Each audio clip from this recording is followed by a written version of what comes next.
Hello. Hi, Chris. How are you? Hi, Bill. I'm very well. How are you? Good. We are doing something different today, eh? Very different. Yeah. I'm actually quite nervous. Are you? Yeah, a wee bit. Yeah. Right. Okay. So am I. We are in. We're away from the shop today. We're on a field trip to the renowned Scottish studio Chem 19 with the wonderful Paul Savage. Hello, Paul. Hi there. How are you? doing? Yeah, all good. Good. All good. Good. I don't know that the majority of our guys will know who you are. So do you want to say a little bit about yourself and Yeah, we can sure. take it from there? So it's quite a long history. I'll try and keep it short.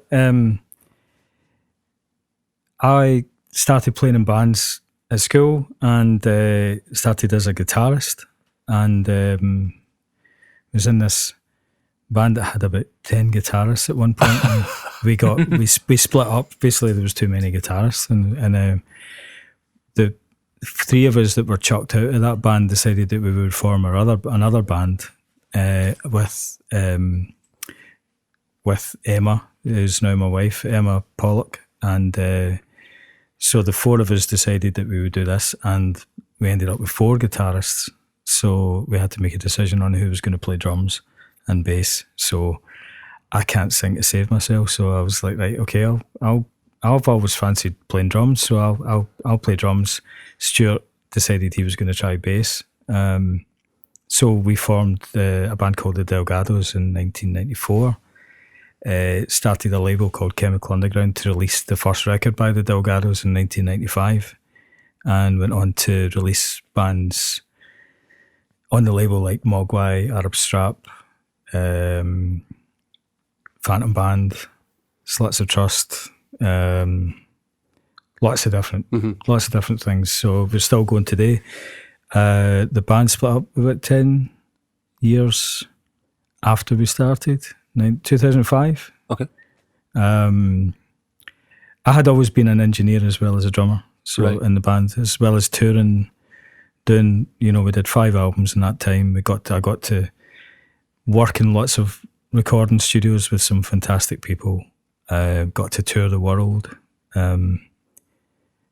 Basically did things I never expected that were going to happen, and it was a great 10 years in the band. I was also at the time, before the band, around about the same time the band started, I was studying to be a sound engineer. So as well as a drummer, I was a recording engineer. So a lot of the early stuff, like the first album, for instance, was done by me. Right. That was really tough, that first album, because first of all, I was new to it, and plus being in a band and engineering your own band is very, very tough politically. So we had a nightmare of a time on that. The first drums record. sounded amazing though. I don't know about that. I just made sure they were loud, so that was all good. So we decided to move on to different studios and different personnel, and I didn't have to be the one who's recording things. So so since the band split up, I've been working in developing the studio that we started in 1997, a few years after the band and the label started. It was the one I was working in at the time, and my old boss decided he didn't want to be a studio owner anymore, and we took over this industrial unit about a mile from where we are just now. Oh, cool. And we had that for a while. It had 2 rehearsal rooms, so we did that whole thing with rehearsal rooms, 2 metal bands next door to somebody who's recording a spoken word thing, soundproofing nightmare. It was a great studio for lots of reasons, but it was a terrible studio for lots of other reasons. So in 2005, when the band split up, I decided I would concentrate on the recording side of it and production, and started getting into... I was always recording other people anyway. Yeah. We had a commercial venture in the label, in the studio. The studio is named Chem 19 because Chemical Underground is the name of the label that we run. Each label release has a catalogue number. So started at Chem 1 was the first Delgados release. Chem 19 was the next one on the list when we bought the studio. So we thought, what are we going to call it? We'll call it Chem 19. Okay. So that's why if you look at Chemical Underground's catalogue, there is no 19. So 18. This is Chem 19. There you go.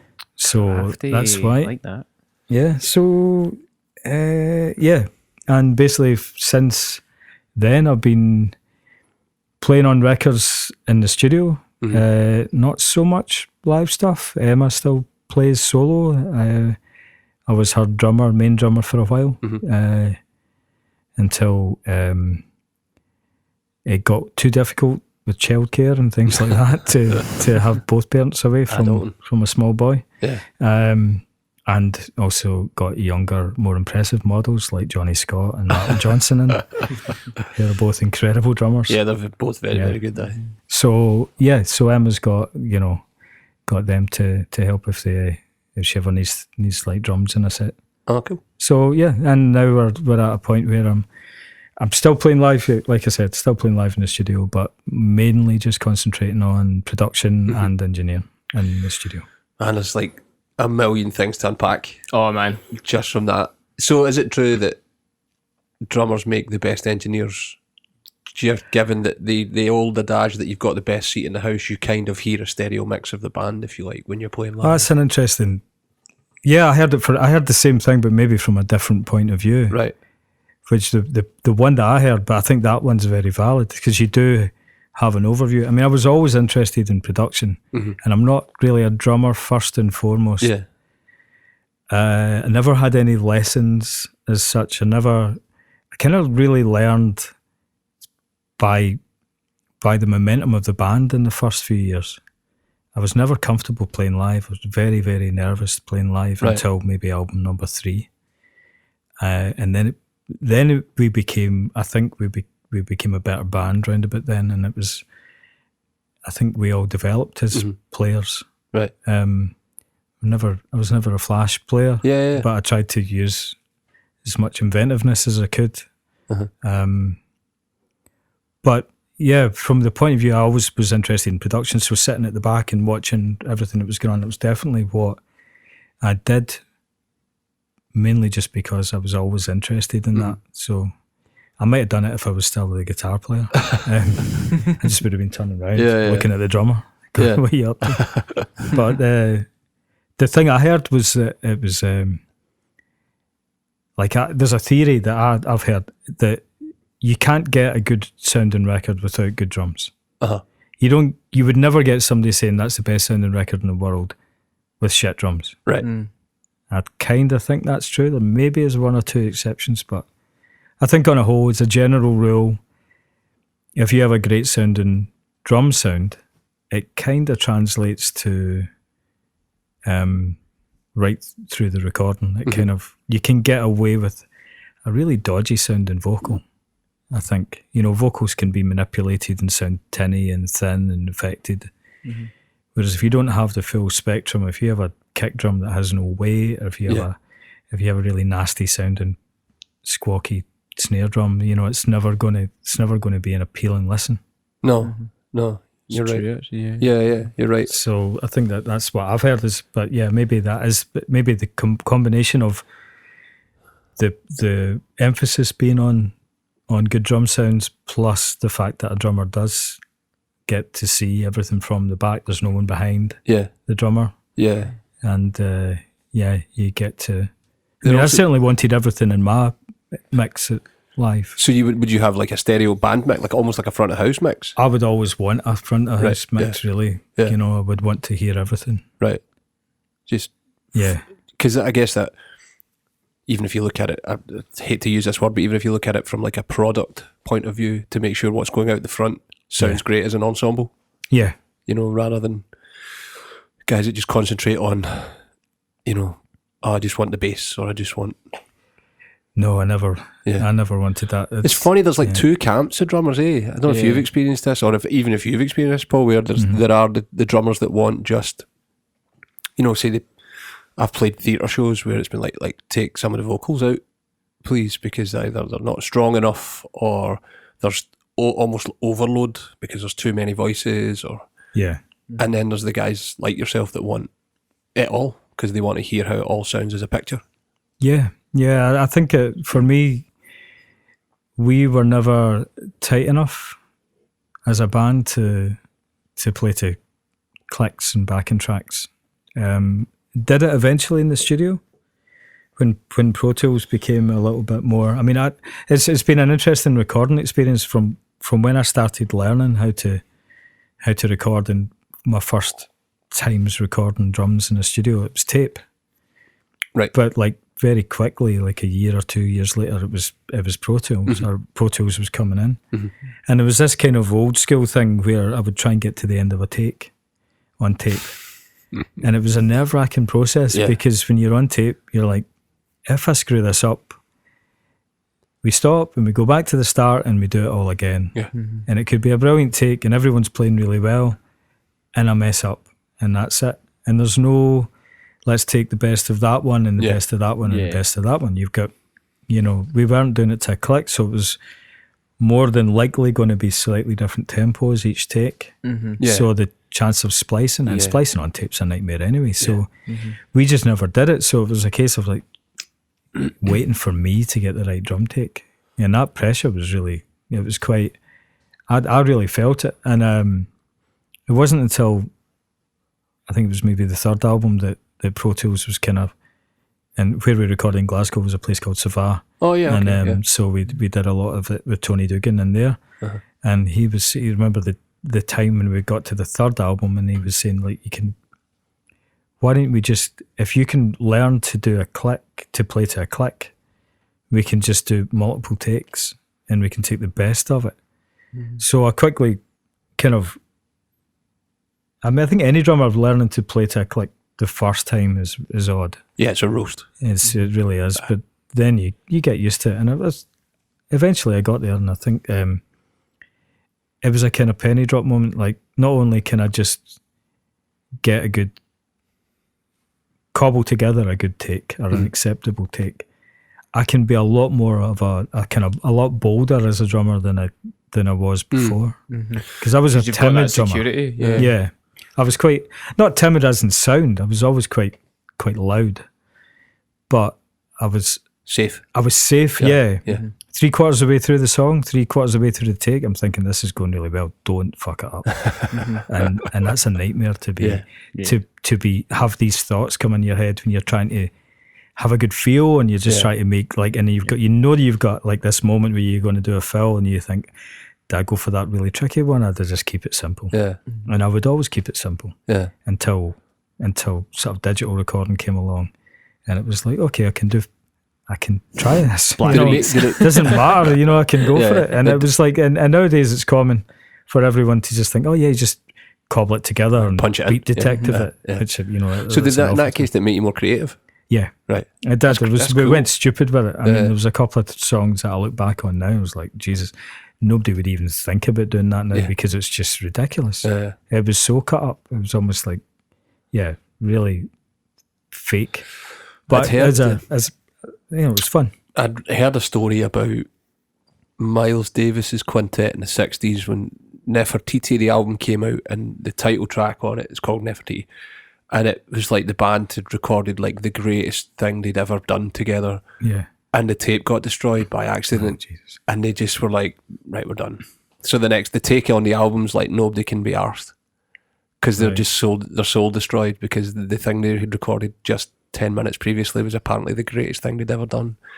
So there's all that stuff, you back in that time, you just couldn't rescue anything really, could you? Nowadays you just edit, undo, and and save it, back up. There's like a Dropbox folder with every file, like on the session and all that. Great. Like nowadays, Do you still record to tape? No. Yeah. Still do it. Not every day. Not everyone can be arsed with it or can afford it. It's a different discipline, and it's really fun. It's great for drums as far as the sound's concerned. It takes off a little bit the transient in a nice way. I think it saturates some of those transients as well. So you've got a little bit of tape compression. It's maybe a little more apparent on a drum kit than it is on other things. So I do use it every now and again, and I still love it. Having said that, the the thing about the sound. A lot of people talk about the sound of tape and being magical. A lot of people go too far with that and think tape's going to be the magic wand that you wave over your record and it's suddenly going to be amazing. It's not like that. I like it for a number of reasons, but it's not just the sound. It's mainly just the workflow. Right. It makes you do that thing that I was scared of. I was scared because I was a new drummer. This is album number 1 for me, album number 2. Yeah. I was never taught how to play drums, so this was all me making it up. And as I got better, I would find, all right, okay, I can do that now. But there wasn't anybody there telling me, no, you're fine, you're okay. So I was kind of breaking my own barriers all the time and not having anybody there going, no, you know what, you've got that sorted. So where it really comes into its own is a great drummer or a great band. Yeah. Who are confident that they can just do whatever it is they want to do. And if it doesn't work, they can do another take and it'll be fine. So a great band doing their thing and gelling together on tape is incredible because it just forces them to focus on the performance. Yeah, right. And especially if there's no click. Yeah. Click's a thing that, although it does enable you to do multiple takes, I'm actually going backwards towards the whole first 2 albums that I was so scared of now. Yeah. And actually wanting to push bands into that realm. Right. Rather than... Slightly more organic. Everything's click nowadays. Yeah. Everything is. Yeah. And, the whole thing about a drummer who's playing to a click, who's not great. You must have heard about, a lot of people talk about that push and pull that you get. Yeah. So, like, as you know, as a drummer, you'll probably be faster than the click. You'll want to go faster. Everyone pushes a click. But what happens is when you push it too far is you go, oh, I'm too far ahead of that. I'm going to slow down again. There's nothing worse than that sound of a drummer slowing down to try and catch a click. Yeah. It sounds terrible. Yeah. So you don't get that when someone's just playing natural. If a band goes into a rehearsal room and plays, they're not sitting all with clicks in their head. No. Don't put on headphones and listen to a click. Yeah. But why they need to come into a studio and put on headphones and everyone plays to a grid. I mean, we tried to do it. The first time I ever played to a click, we couldn't settle on a tempo. Right. And this is the way that we were as a band. So we were like, okay, verse 1's at 118, but chorus 1's 122. Yeah. And then verse 2's 120. Yeah. And chorus 2's 124. Yeah. So it would be like up, back, but not quite back to where it was, and then up again. So it was that classic thing. I mean, partly because I wasn't a metronomic drummer, but partly because that's actually what the song needed. Yeah, I get that. And it dynamically needed that kind of slight raise and slight relax, and then the same again. But, because we didn't want to go right back down to... Yeah. It's really hard to go right back down to that verse tempo if you speed up in the chorus. Yeah. So I found that we actually did the first ever click that I played in the studio was like that. It was a tempo map. Yeah. It was a 2-bar count, and then it was 118 for 16 bars, and then it was up to chorus 1 speed at, whatever, 120. But it was also the 90s, eh? Yeah. So, that was the height of grunge, and although I can't imagine Nirvana going in and knocking out In Bloom the same tempo. It's just not going to happen. It's a heart-shaped box with a click. It's just not going to work. It's got this push and pull, and I think that's why I'm maybe going back to that sort of thing. Not so much like, oh, let's go back and everyone recording tape like it was when I first started, but there are some elements that are missing from modern recordings. Urgency. It's that sense that every band does it. You take the click away from a band that isn't necessarily rock solid session players. Yeah.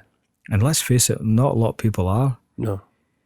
They suddenly get factors times better, 3 times better. It just sounds more free. It sounds it's the way that it's their natural environment. And we talked earlier on about when we were in the kitchen about making this place feel like a home. Yeah. That's really important to me, because it's really important that this place doesn't feel like this studio.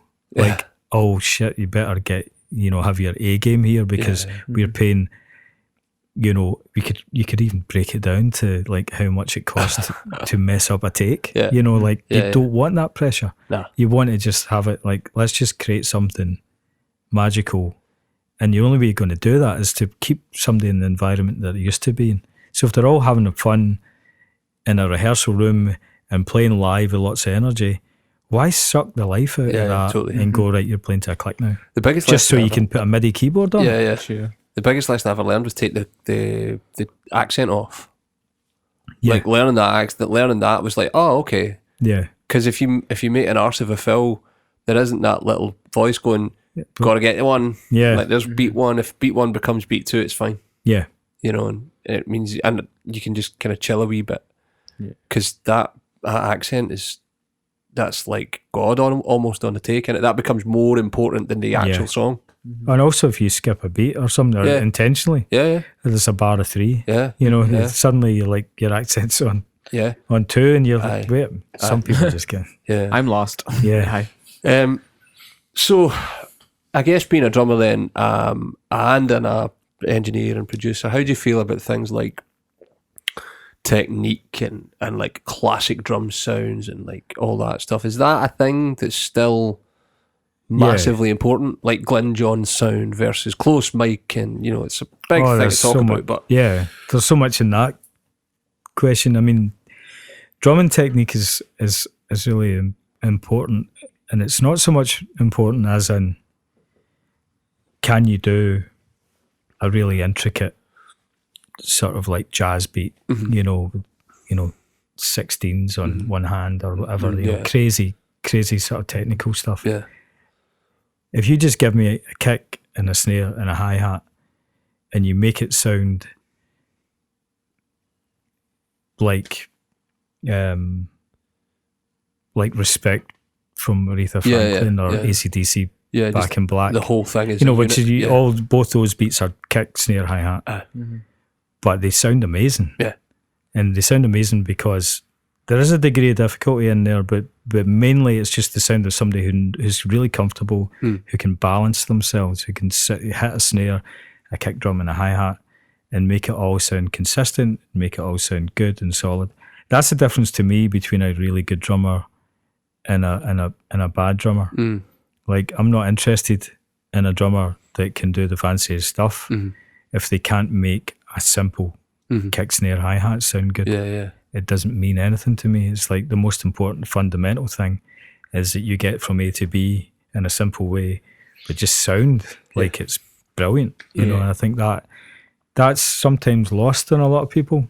I think a lot of people are kind of they've got their. You can see drummers that have got their eye in the fill rather than the journey to it. Yeah, you can hear that, I suppose, as well, because they can almost rush into it. Yeah, totally. You hear that sort of like, you feel it build with them. You're like, oh, there's a fill coming. There's a big fill coming, because I can tell the way that the hi-hat's getting louder or the snare's getting quieter or something. You're giving it away. You're leaking these signals as a drummer. It's really fascinating. It's really, it's quite obvious when you get it's usually obviously an inexperienced drummer.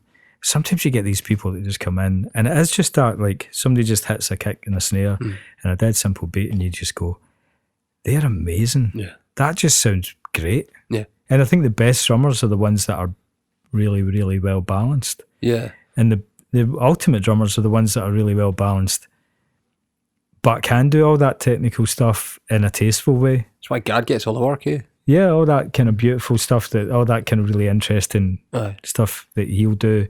For me, I mean, it's a cliche, but like, I love the sound of simple stuff that John Bonham does. I mean, although technically he just shows that he can do something incredible, it's amazing. You know, the I think the other drummers are like Greg Saunier from Deerhoof. Oh, okay, wow. One of the most incredible drummers, just with like a kick and a snare and a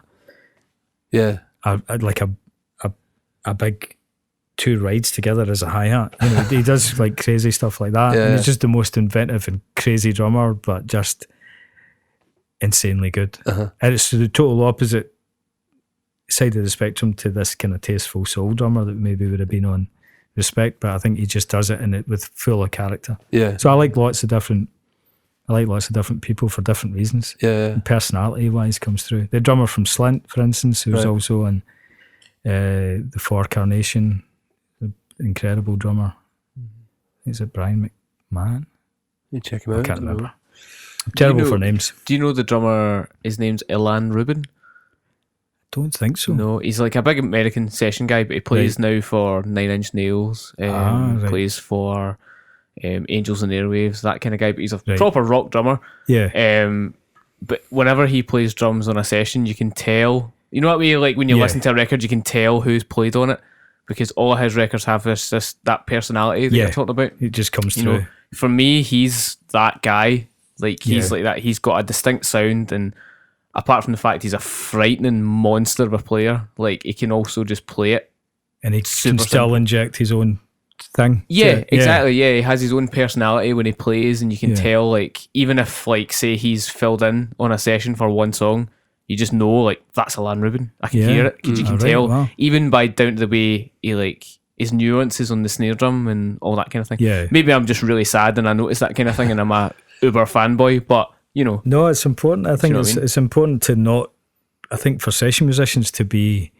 I suppose you get session musicians, and then you get the top session musicians, and you're talking about Steve Gadd and this guy obviously who can be machines, but still with character. And I think that's what the ultimate thing would be, is to be proficient enough, but still somehow manage to not make it sound like you've beat detectived it, and you've still got something within the playing that maybe has a signature sound. Maybe every third snare is off the beat, or something that just becomes a wee thing. I don't know. Yeah, I remember Josh Freese talking about that. I think Josh Freese is one of the best session players around. He's amazing. And someone asking, he's played on so many vanilla records, right? That like he doesn't even he's played on records where he's never met the artist. Yeah. So it's like he'll turn up to some sort of weird faceless studio at whatever time, knock out 6 tracks and go home, and then he'll be doing a P in the Mall, and he'll be like, oh, I'm on the drums there. He's just like, but then sometimes he just like he's played on albums and he didn't know he played on them because his pals, another child superstar comes out and he's having a dig at his mates because they played on the record and like, well, you played on it as well, and he didn't realise, but because he's got to be that guy. He's got to be that guy that has zero personality. Yeah. But then he gets to play on like Paul Westerberg records where it's like proper old school rock and roll. Yeah. Where all his personality gets to come out. It's really fascinating to hear. Yeah, these guys are incredible. It sounds a bit like the Motown folk when they were, like a lot of these people were just jobbing sessions. Have you seen 20 Feet from Stardom? No, I haven't seen that one yet, but I have seen Standing in the Shadows of Motown, which is a similar sort of thing. But I've heard somebody was talking about that the other day. It's amazing. Says it's incredible. Yeah, it's all about the backing singers. Yeah. And the That's Life girls are on it. Right. So Sinatra, That's Life, Life. Yeah, those girls are on it, and they did like all the records at the time, and nobody could remember their names. Yeah, it's amazing. It's like these bass players, like the Motown bass players, Steve Cropper from the Atlantic stuff, Muscle Shoals stuff. All these people were playing on all these amazing records. I can't remember what they were doing because they were just asked, "Can you come in? I've got something we want to do. We're going to work up this song." And the way that Motown worked is they used to swap singers and go like, "Okay, let's try this singer on that song." So sometimes they didn't even know it was going to be Stevie Wonder that was doing it, and years later they'd be like, I'm pretty sure that's me playing that. And they got paid like a pittance to do all these super hits. Yeah. Amazing. Right, so since we're in a studio, we'll try and do some video footage for this later to share later, but Paul has a really beautiful vintage Slingerland kit, It's stunning. We're going to put you is vintage versus new still a thing? Because we get asked this question in the shop all the time. Is vintage gear worth its salt? Because I think you were talking about tape being the magic wand. Yeah. I think a lot of people think that buying a vintage snare drum will be that thing. It'll give them that magic sound. And I don't necessarily believe it. Because I've had some vintage drums that I've got rid of because I've not been able stand up to being hit. Yeah. That's the question about buying vintage, and it doesn't just apply to drums, it applies to all this equipment in here. Right. So this thing here, I'm pointing at a compressor back here. It's Okay. a Teletronics Under the main board, under, there's some under the main desk. Yeah, there's some compression gear that you can't see, but we'll photo it later. It's so it's an old. It was probably built in the 60s, I think, originally. It's a Right. mono valve compressor. Okay. It sounds incredible.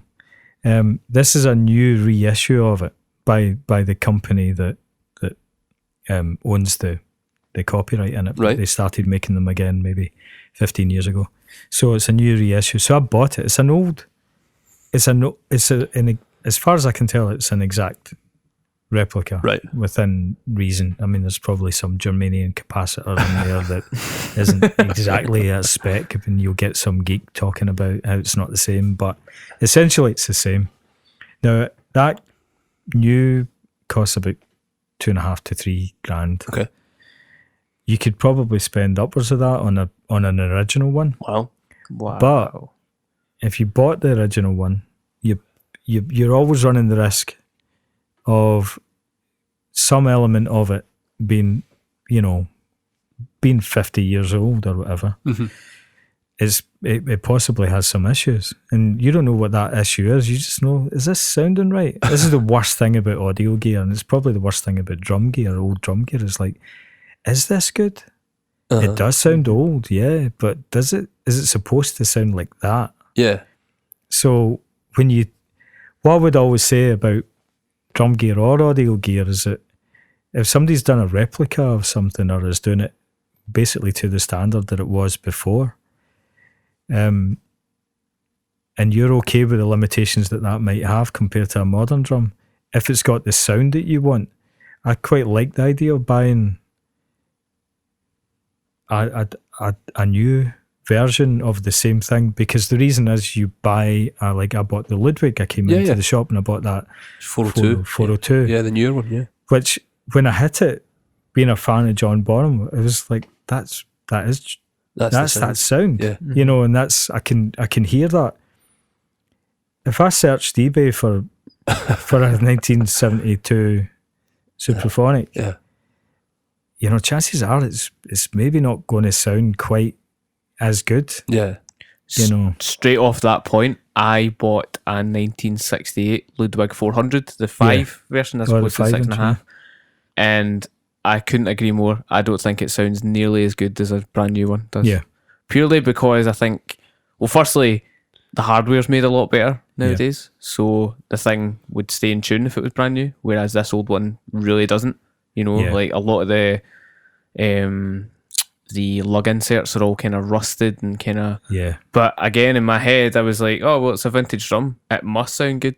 So... It doesn't always, does it? Doesn't always, so you have to kind of weigh that up, and sometimes you'll be lucky and you'll find this one or this piece of equipment or a drum that just hits the sweet spot and it's perfect. So how do you stay subjective about it then? Well, you have to work out what it is you're after.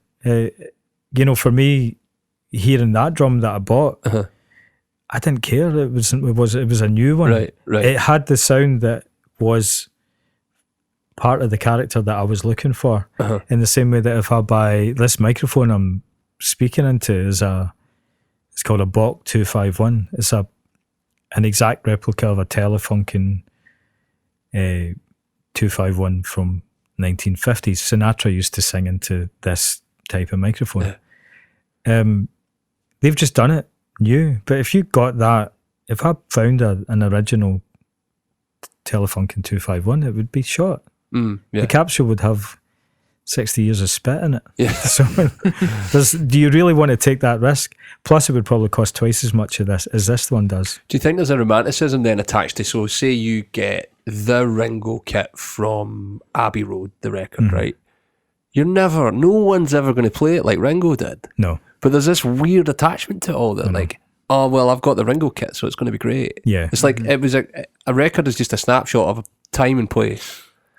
Like, he was playing that way on that very day, and that's the sound they managed to get out of that room. Yeah. It's a very, very strange world. It is very, when it comes to that. It's very odd, and I think that as far as drums are concerned, I find a lot of, maybe I just don't know enough, but the when I was buying the Pearl, I mean, this is ridiculous. The Pearl is actually probably classed as vintage now. So, so it's like a 1996 or 97 Pearl Masters Custom that I bought.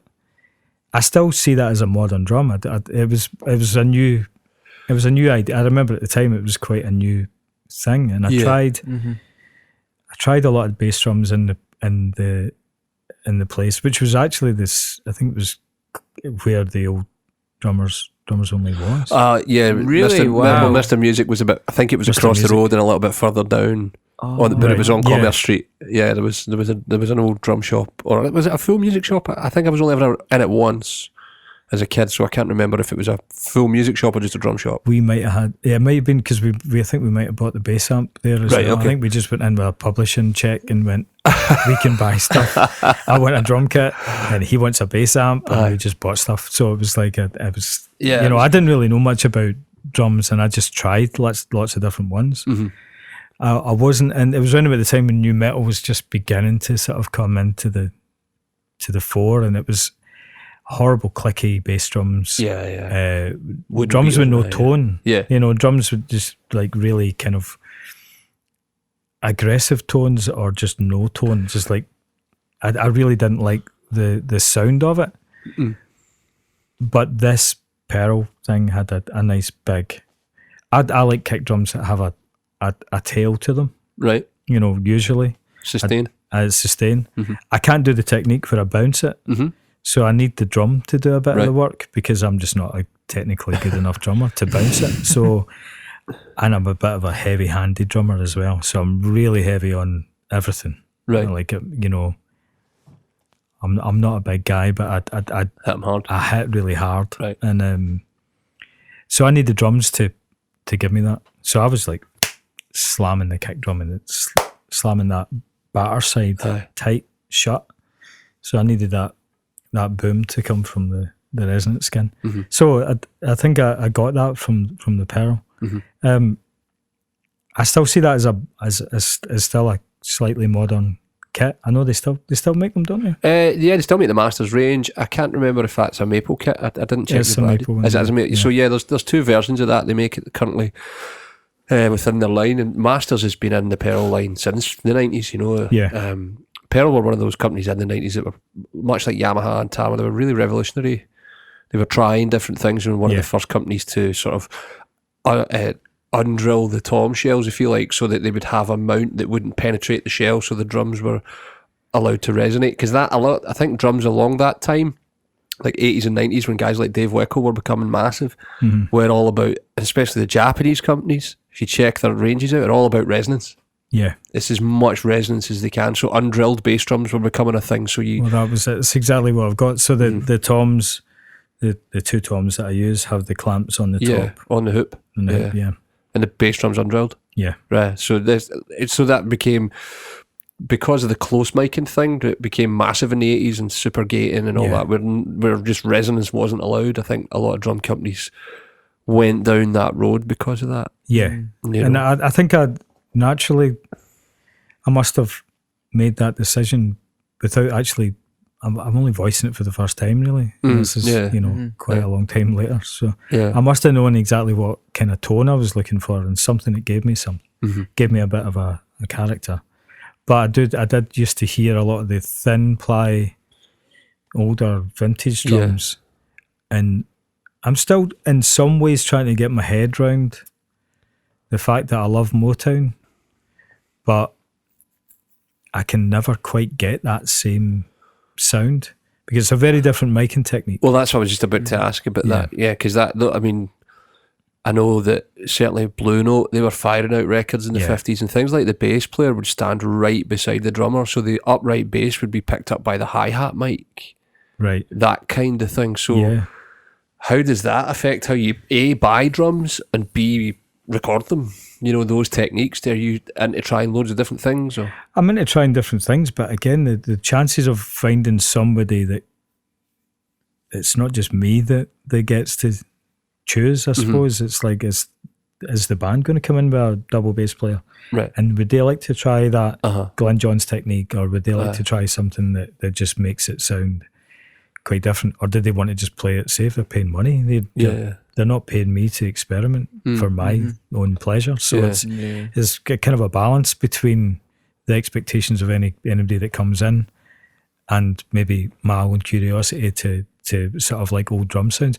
I'm fascinated, like really kind of fascinated by why records with a bit of a like an old 50s record or an old 60s record, I still think the sound of those records can be incredible, but they have a degraded quality about them. They maybe don't have all the information that you do have in modern recordings. And how do you get that today? And some people just think it's like you were saying, that some people think tape, or some people think a vintage drum is going to be the thing. A vintage drum is only one tiny aspect of a whole load of other decisions that were made. And sometimes you think, oh, it's a vintage drum and a tape machine. Like, no, there's still preamps, there's still miking techniques, there's still microphones, there's still rooms, there's still the way that everything was recorded, there's still the mixing desk that was used, there's the tape that was used to master it, and then there was the fact that it was probably sent to a mastering studio to cut onto vinyl first. Yeah. So, and that's all before we've even dealt with who's playing it. Yeah. And then you've got these musicians who are basically had never heard of copy and paste. Yeah. And there was no such thing as like, oh, let me just try that again. Yeah. A lot of these sessions were like, no, we're paying you to do a job. Yeah, we're not paying you to mess up. Yeah. But what head did he use on that snare? You know I know, I mean? So it's like, and you'd probably find these old guys are just laughing. A lot of people nowadays going, I just used what was there. That's the old thing. I heard the story about, so I'm the one for the story tonight. James Jamerson, the famous bass player, like his tech put new strings on his bass and he made him go into the bin and get the old strings back out. It's like, why did you restring my bass? I didn't ask you to, man. It's like, my sound is just all in the strings, my fingers, So, because his bass wasn't, new strings would make it too resonant. Yeah. Like, go and get them.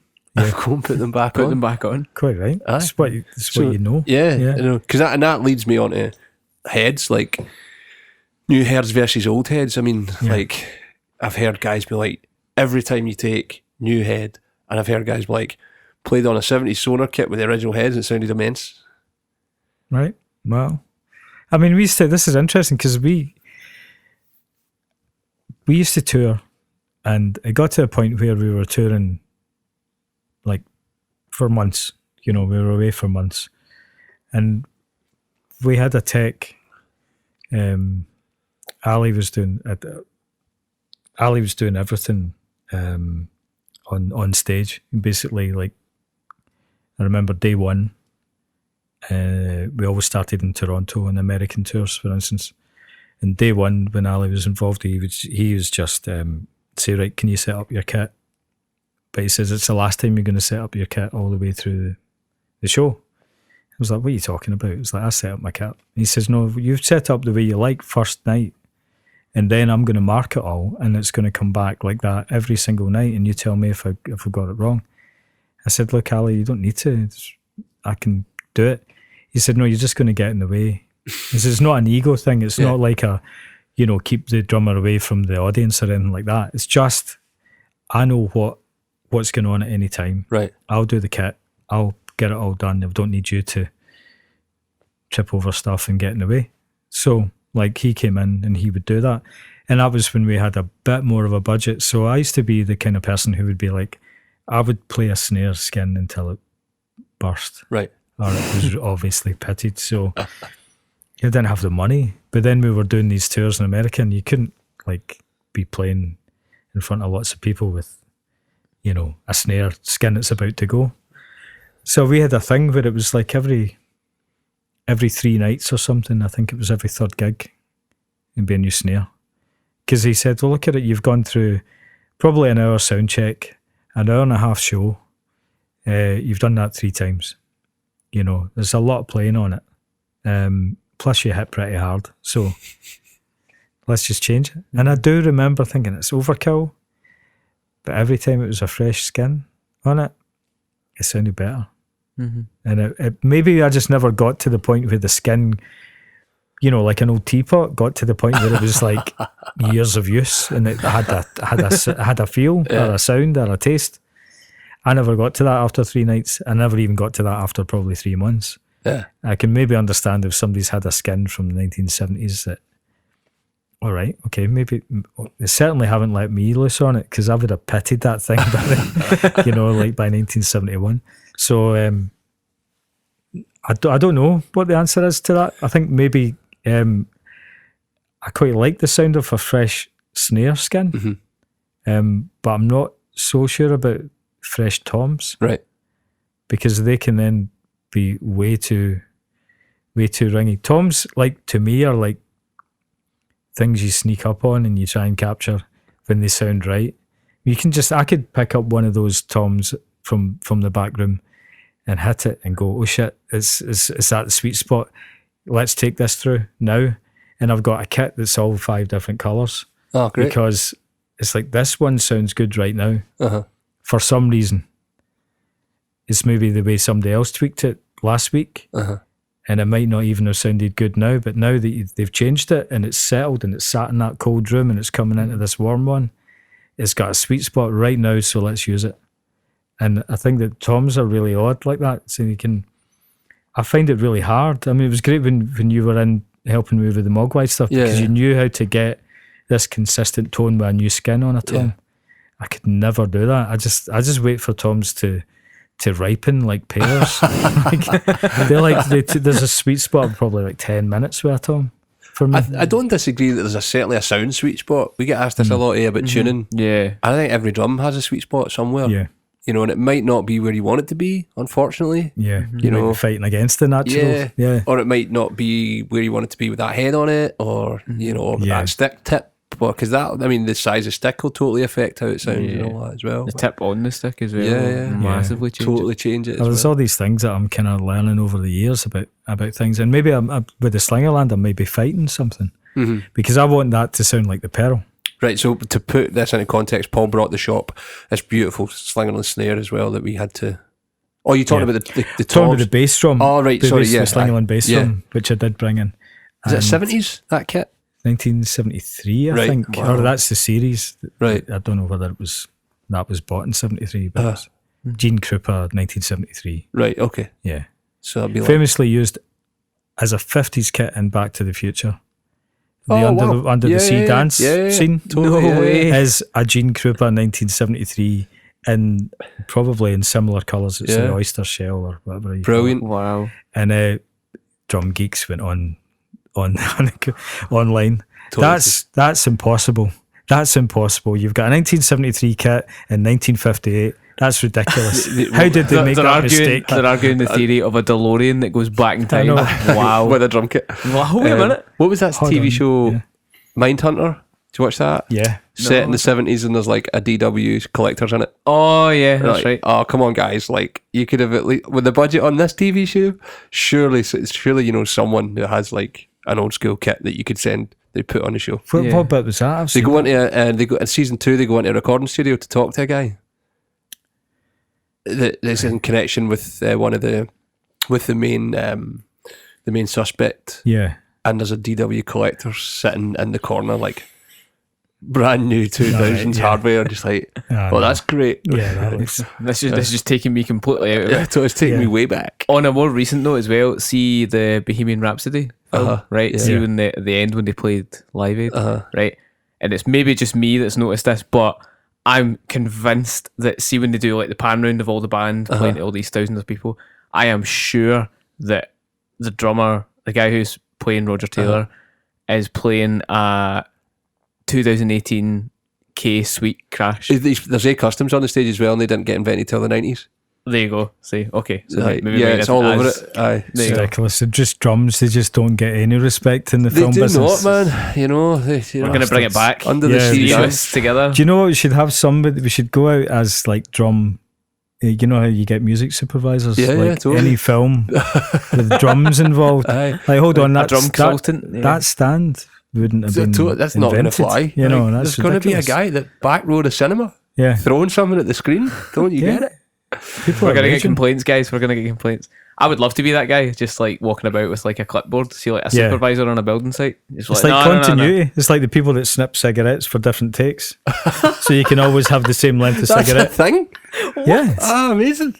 That's what it is. Just been scooped. You snip the cigarette and then you're like smoking a wee bit, and then they're like, all right, okay, so now we're on to the 3 lines later. You can't have the cigarette get longer. So you got to do these things. That's amazing. Except we can have a 1970s kit in the 50s. Yeah. You can always go as far as like, actually that stick's that's a bit chipped in that scene. But now it's a fresh stick. But they wouldn't. I guarantee, right? They wouldn't have got the guitar wrong that he played on. No, because I'm sure he plays on a Cherry Red 335 or something in that film.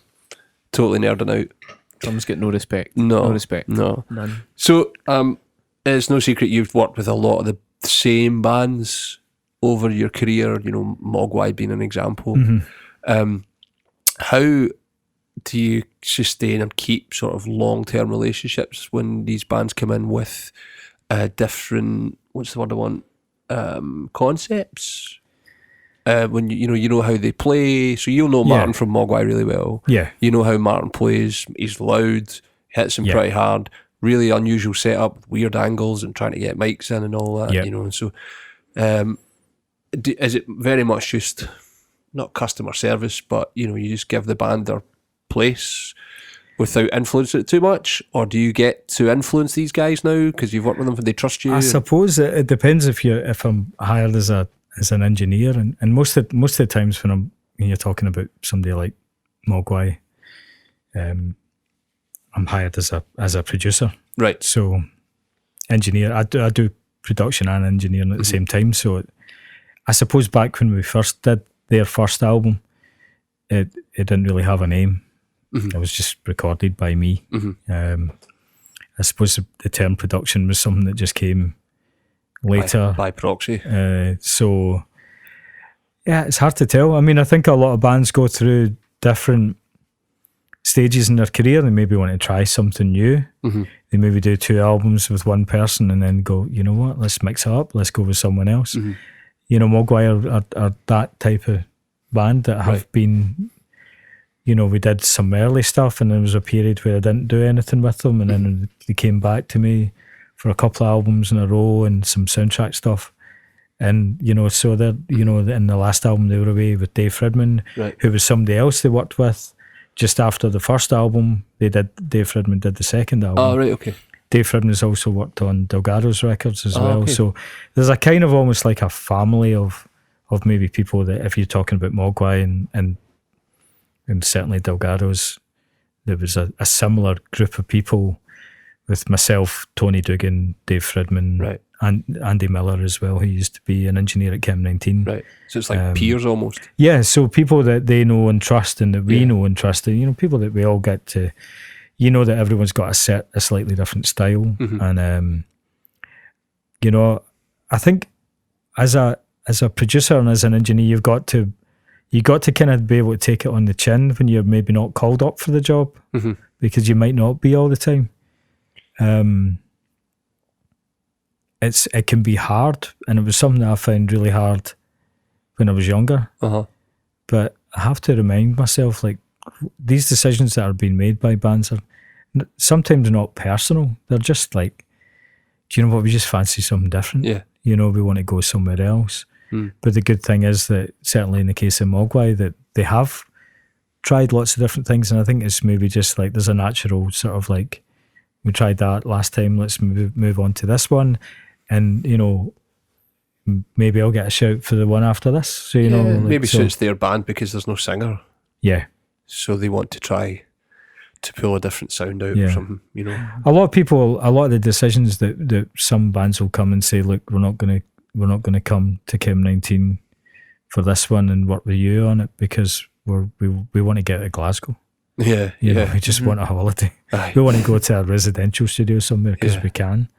Or that somebody would be coming back and going, we want to come to Chem 19 because the last time we went to a residential one, it was a nightmare. Right. So you've got all these different depends on what way a band's going and how they feel. So many dynamics that are out of your control. Yeah, there's lots of things that aren't just about did I mix it well or, Sometimes, you just got to be that safe pair of hands and just somebody that you can, that everyone has a good experience with. Mm-hmm. And then hopefully like that'll resonate, that'll still be with somebody, and they go away and then they, let's go back there again. They get that feeling to come back, and it's. I guess that relates to the whole environment that you create in here as well, with the whole being comfortable, because you want to make sure someone's comfortable in here and they give a performance that's very natural and not like, okay, the red light fever. Yeah.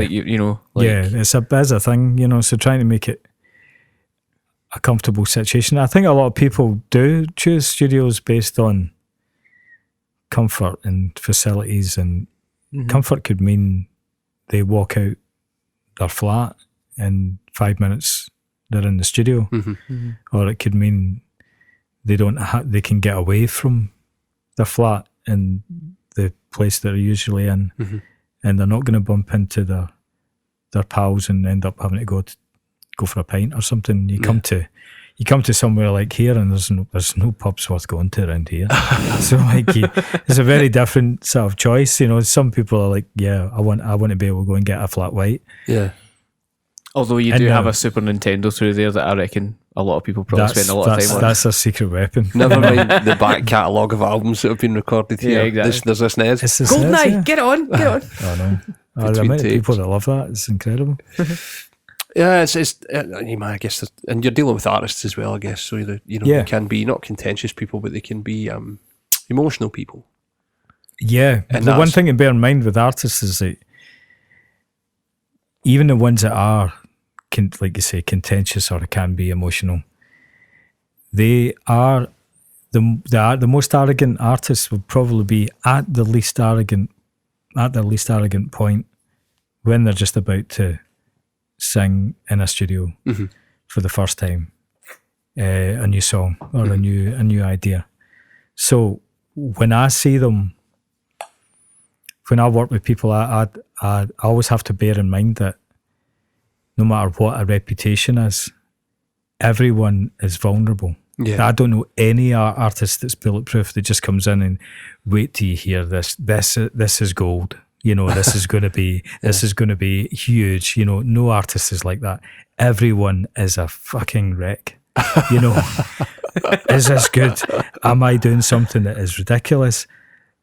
Well, within reason, everyone. A lot of people aren't, but by and large, there is a vulnerability to artists in the studio that you would be surprised that some of the best, some of the most confident artists, and it's not just when they're performing, it can be just over the course of an album. There can be a bit of a fear when you're doing a record, especially one that's actually quite groundbreaking or one that is really good. Anything that's worth its salt, artistically, is probably pushing things a wee bit for the artist. So there's always going to be that kind of slight fear that this could be amazing, but it could also be crap, and we don't really know yet, and we don't know what the public's going to think, what the fans are going to think. So there's a real fear in a lot of people, and that's part of my job again, is to make this comfortable, to make the experience comfortable, to reassure them in ways that maybe they if they've got to know me over the years, then they can trust. I also have to be critical if I think it's valid, because that's kind of what some people will pay me for. They'll say, is this okay? And I'll say, okay, and I can then say, I like that aspect of it, and I'm not so sure about that. And if they kind of had this kind of slight thought in the back of their mind that an aspect of it is wrong, and I pinpoint it, they go, absolutely, yeah, I'm so glad you said it. I'm going to throw that out, and I'm not going to do that. Or there's lots of different things that go through people's heads when they're recording. It's not just a simple thing of, I have to record this vocal and this guitar. It's everything. There's a lot of different stuff. It becomes a very collaborative process. Yeah. With yourself as well. Yeah, it can be. Yeah. Sometimes you just have to know when to speak, when not to speak, when to encourage, when the encouragement's becoming annoying. Yeah. Mm-hmm. Or, is it going to sound false? You can only say that's amazing so many times. Yeah. People start to think that you're talking crap. Yeah. So you've got to show that you're listening to what they do.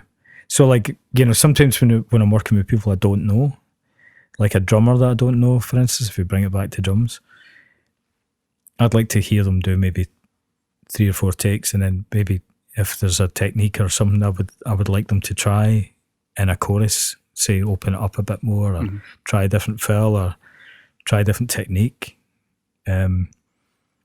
Pushing them and just seeing where the limits of their comfort zone is, or where their abilities are, or trying different things, and then just getting a feel for them. Because when I know a drummer well, same goes for singers or guitar players, is that you kind of know, the sweet spot with them, right? And you know that you can do 3 takes and you'll have it.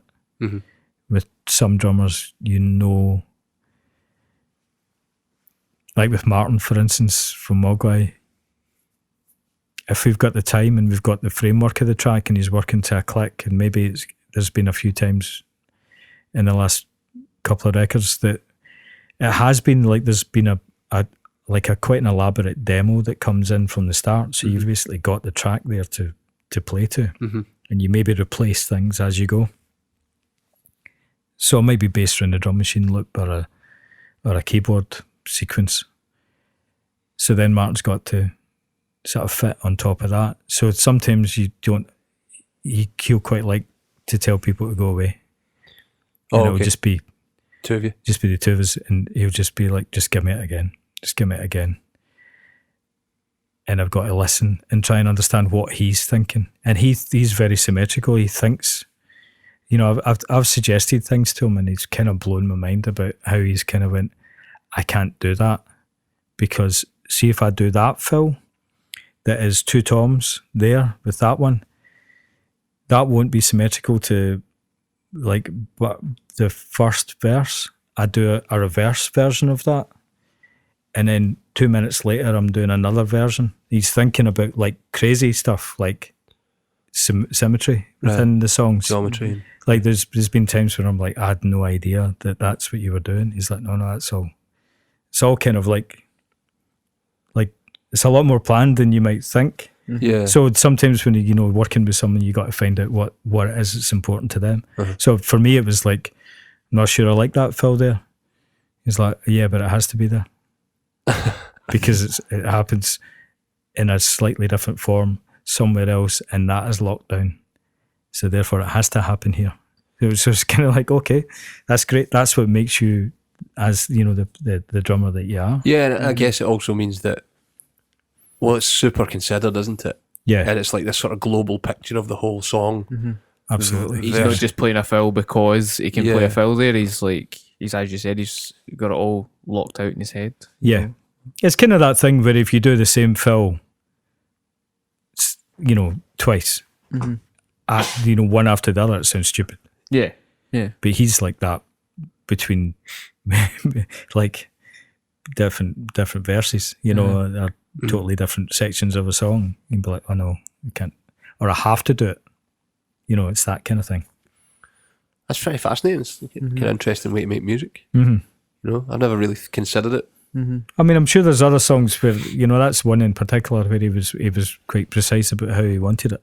But it was maybe the way that album was, like Rave Tapes, which is the one you were helping me with. Oh, I helped on Le Revenant. Oh, was it Le Revenant? Yeah, right, that was. Okay. Yeah, that was so Rave Tapes was the first one I did at Castle of Doom. At Castle of Doom. Yeah. So the one I did here, Hardcore Will Never Die, we did the drums in here. Right. And then mixed it at Castle of Doom. Right. So, yeah. Yeah, so to contextualise that, I got a call one day really randomly in the shop from Niall, Martin's Tech? Is he still Martin's Tech? I think he might be sometimes, yeah. Right. Not sure. Mogwai were they were doing the soundtrack for a documentary called Les Revenants, which is The Returned. It's all about zombies. It was a French zombie not documentary, a French zombie TV series that got turned into I think it got the US did it as well. Anyway, I think there's another version. Yeah. The Returned it was called, and Mogwai were doing the music for it. So they asked me to go in, and I had to tune the kit, but it had to be tuned to like a D minor triad. So they had the piano in Castle of Doom, they were playing the chord, and I had to get the toms and the bass drum to sound like a D minor. But what was really hip and also mega difficult was he had a 22, 12, and then two 16s. And one of the 16s was lower pitched than the bass drum. Whoa. In order to get the sound they wanted. And you know when you tune a drum, you'll get this as well. When you hit it, it sounds like a basketball. Mm-hmm. You know, like, you ever had a basketball hit the floor and there's that sound? Could I get rid of this sound? And it was all anybody could hear, and I couldn't hear it for ages. And then I heard it and I was like, shit, right, okay. And it took me like 2.5 hours or something to tune this kit. It was bonkers. But it was a tough ask. I mean, it was like, but it was great. But it was such a minimal score as well. Yeah. So these things were really important in the context of the music. Mm-hmm. Yeah, it wasn't like you were just going to blast. Like, it wasn't like one of the ones the face melting guitars. No, you know, it was a lot of that stuff was tonally quite sparse. And I had never done anything like that before, so it was like totally eye-opening to me. Out your comfort zone a bit? Or? Oh, yeah, massively, because you can't just throw a head on and go like... There you go. So, I mean, we had heads on, we had heads off. In the end, I think one of the floor toms had no bottom head. Mm-hmm. That was how we achieved it, because the bottom head was causing too much resonance. Mm-hmm. So when you've got to try and make a floor tom sound lower than a bass drum... Even that sentence. Yeah, it was pretty mental. But what really sold it was like you would hear it through the mic. Mm-hmm. So like you'll agree that a drum sounds wildly different in a control room versus in a live room. Mm-hmm. Especially when you're trying to do something like that. It's unbelievable the difference, because a microphone will only pick up so much. Yeah. Mm-hmm. So I take it just picks up the core frequency, really. It really depends on where it is, what type of polar pattern it has. So, I mean, it was with drums and miking up drums in the studio. It's a fantastic way of learning the craft of engineering. Whereas a singer, usually quite controlled, and it's they're there. You don't have to position it, because they're positioning themselves. Whereas a drum and the sound of a drum and the tuning of a drum is really just, it's so subjective as to how far you move it, closer or further away, angled slightly differently. And the factor that you don't ever record one thing at a time, you're usually doing... Yeah, okay. There's on the drum kit, obviously, there's like, usually 4 or 5 drums themselves, and then you've got the extraneous stuff. So you might double mic the snare, you might double mic the bass drum, you might use the sub kick, which we talked about earlier on.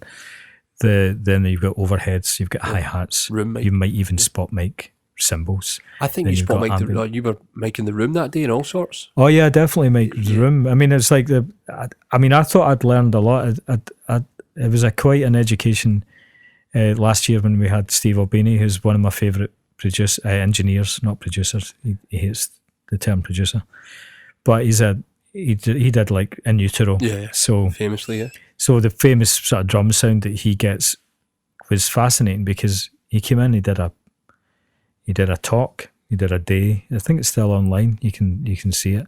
So basically, he mic'd up the kit he brought some specific drum mics, and he mic'd up the kit the way he would normally mic it up in that room. And I remember Martin Johnson was in, and he put on the headphones and he did the click thing, which is the first intro to Serve the Servants. Is that the first song in Utero? Scentless Apprentice? Is it? Yeah. I can't remember. Yeah. Says that's the one. And he just said, oh my God, even just the click of the drumsticks counting in, he says that's just in Utero. Right. And a lot of it was, so I got to see how the science behind miking up drums, it was absolutely fascinating, because I mean, I've been doing this for 20 years. I'm a drummer. Yeah. And there was some things that he showed me and showed everyone, and he's quite open with his techniques. Right. That was like a total penny drop moment, like, all right, okay, I get it. So there's so many things. I mean, we had the hairdryer thing out, the thing where the drum kit was basically a little bit pitted and some of the stick marks in the floor tom. Oh yeah, I've heard about this. He got this air gun, not a hairdryer, but it looks like a hairdryer. High powered, don't ever try it on your hair. It's very high powered. It's basically a blowtorch without fire, but it's so it's an air gun, hot air gun, and he just put it over the skin, and these pits popped up and just flattened themselves out. So is it Kevlar that a lot of these skins are made of? Mylar. Mm-hmm. So basically you can almost turn it back into a liquid again, right? By doing that. So you heat it up till it becomes pliable again, and then you let it go, and it just basically settles. So it's back into being almost a new skin. Right. So it was great to salvage that some sounds. Yeah. There's other things, like said, like if your hi-hats are too loud in the room, or you just find them too loud, get your keys and put them between the two hi-hats. So that cut them by like 5 dB. What? Do you know what we're doing in the shop tomorrow? Oh, absolutely. Without question. So little things like that, like crazy stuff. Miking up toms, miking up like top and bottom. So there was a lot of talk about what you were saying about the top head and the role of the top head, the batter side and the resonant side. So he was basically explaining, which I never really thought about, even as a drummer, which is a disgrace. The top head is basically your fundamental hit, your attack, and the resonant head is your kind of boom, your tone, yeah. So I'd never really thought about that before, and he described it if you were to have your bottom head tuned lower than your top head, then you'll get a kind of sounds like a fall off, yeah. Whereas if you tune it higher, which is quite rare, you'll get it the opposite way. You'll come up. Mm-hmm. So the tone will just come up. I'd never thought about these things before. I really should have, but I hadn't. But also miking up both skins was really quite interesting, because I mean, I've always thought I use too many mics in the drums. I'm sometimes using like 14, 15 mics on the drums. Oh wow. But if you've got like a 5-piece kit and you're double micing every single drum effectively. Yeah. Top and bottom of each tom, top and bottom snare, and 2 outside your kick. Mm-hmm. You're gonna have a lot. And then you've got room mics, you've got outside kick mics, you've got spot mics on certain cymbals, hi-hats. So you've got these things. You had an outside kit pair, just pointed left and right, just to gather the sound. He didn't like the sound of cymbals being hit over, like mics looking down on the kit. He was all about low stands, looking low across the kit. There was a one over the drummer's shoulder. There was an ingenious bass drum, which I don't know why no one makes this bass drum mic anymore. I mean, when you think about inside, you put a microphone inside a bass drum, and you've got a lot of times you've got it in a cardioid pattern, which is basically front facing. Mm-hmm. It's going to get what it's looking at. Uh-huh. But you're just going to get that front skin. If you put a mic really like a really wide cardioid mic inside a bass drum, you're going to get the inner boom, that beach ball sound, which a lot of people don't want. It's like a ping. Yeah. It's got a resonance. A lot of people put tills in or pillows in just to completely deaden it. But if you do want a bass drum that's still got a bit of resonance, you kind of want the sound of the skins sort of moving. So he said, well, I've got this figure of 8 bass drum that was made by Bear Dynamic back in the maybe 70s, 80s. Extremely rare, like really hard to find. I've looked everywhere for them. I can't find any. And I don't know why nobody does it. And he said, I don't understand why no one makes mics like these anymore, because you could put them in a bass drum and you get both sides of the skin. If you got to put it in context, a figure of 8 mics has a front, looks at the front and looks out the back, but it excludes everything around the sides. Right, okay. So you're getting, if you put a microphone inside, in the middle of a bass drum, facing the front skin and effectively facing the back skin, because it's dual. Yeah. It's got a dual-sided input. It excludes all the crap you don't want. And you get the resonant skin reverberating very nicely, and you don't have any problems with phase, because when you have 2 microphones on the same source, you introduce this thing called phase, which can cancel the frequencies. Yeah. So if you put one drum in there that's a figure of 8, that's perfect. I've been searching for a year and a half for this drum, this mic that he had. It sounded incredible, it's great. It's exactly what you need for a bass drum. Yeah. Or, it's certainly what I was looking for if I'm going to keep the tone of a drum. Yeah. So there was a real education. Also, room mics, part of that ambient sound, the thing that he does is delay, puts mics on the floor. Yeah, I heard about this. So, I'll try and explain this very quickly. The thinking behind the mics on the floor. Right. It's called a boundary mic technique. Okay. So a boundary being either a wall or a floor. So the floor, in this case, so you imagine the physics of it. You've got a snare drum that's been hit, and say that snare drum's 2.5 feet off the ground. Mm-hmm. So you hit it with a stick. The sound, the first direct sound emanates from the drum. And say you have a microphone with a microphone, a stand with a microphone on it. What you get is the direct hit going straight to that microphone. You get a very clear hit, slightly delayed, because sound takes a while to get to that microphone. Right. Fractions of a second, but still delayed. The second sound that hits that drum is the bounce off the floor in front of the microphone. If you imagine you're throwing a basketball, you could throw a basketball to somebody, it goes direct to them, or you could bounce it off the floor. So that second bounce is quite loud, because it's usually off a wooden floor. What it does is it's slightly delayed, and it slightly smears the sound a wee bit. And then you've got a third one, which maybe is like if you threw a basketball to someone by bouncing off the floor and then off a sidewall and then into their hands. So you've got your third reflection. But all these things are slightly more delayed, and they're also, as they progress, as the sound bounces off maybe 2 or 3 more walls, it gets quite quiet and it doesn't really bother you anymore. But the main issue with a microphone on a stand is that first bounce off the floor, because that's still going to be quite loud. So what happens when you put it on the floor is it goes right you turn them both into the same thing. Your direct hit eliminates that first bounce and eliminates that first reflection, so you get a clearer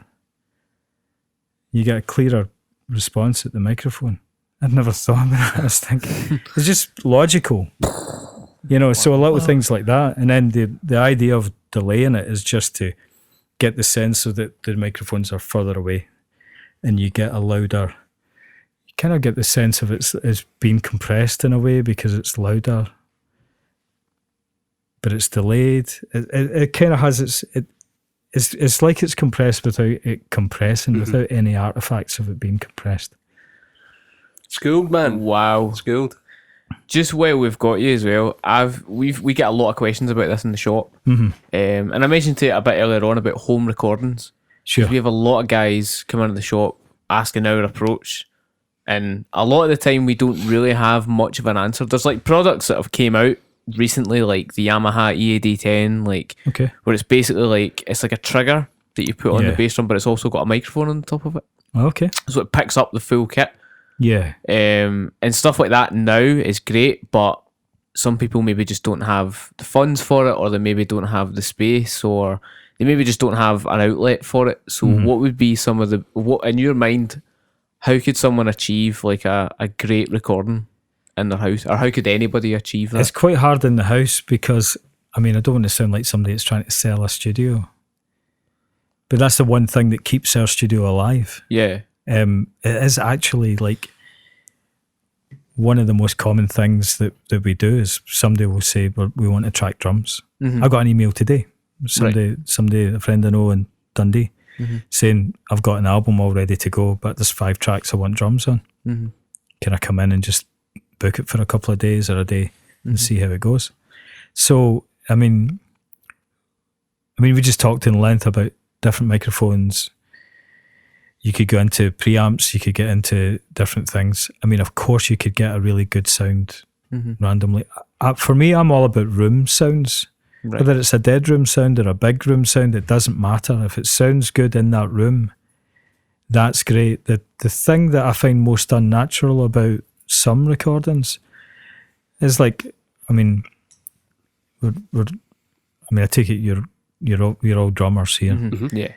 Have you ever put your ear on your snare drum and then hit it with a stick? No, it doesn't sound good. So why do people make it up there? It's mainly because separation, but it doesn't sound good. It's not a natural place to listen to drums. So sometimes if I've got a limited amount of maybe tracks, what I will try and do is focus on the one drum mic that might encapsulate the whole sound of the kit and work from there. Because if you're trying to do it on the cheap and you maybe don't have a lot of microphones, this might work as well.